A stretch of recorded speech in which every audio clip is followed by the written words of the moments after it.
baadaye. Na ndio maana umepewa Roho Mtakatifu ili usiokoke baadaye. Wewe unasubiri twende. Allah. Muulize mwenzako, anakuelea haya? Tuache wakushi aliambiwa haya unayojifunza leo yanakuelea? Unaelewa? Lisa jirani yako, wewe unakuelea haya?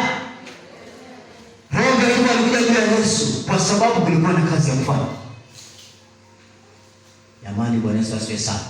Unabii wa ujasiri ulitabiriwa na Yoeli. Some Yoeli mlango wa 2. Yoeli mlango wa 2 mstari wa 28. Sijasahau kwamba utasoma Isaya. Sijasahau.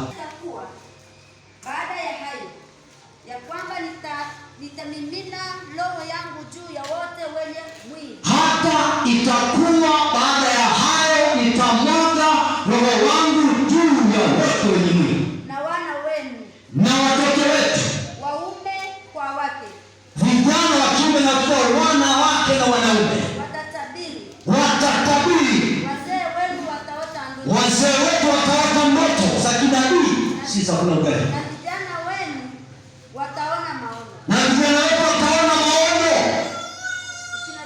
29. 29. Tena juu ya watumishi wenu, tena juu ya watumishi wa Mungu, wanaume kwa wanawake, watumishi wanaume na wanawake, katika siku zile nitamimina roho yangu. Nitamimina roho yangu. Roho Mtakatifu kulingana na hao manabii watatu, Isaya, Yoeli na Ezekieli, waliona watu wote wakijazwa Roho Mtakatifu. Sema amen. Wanawake na wanaume, watumishi wanawake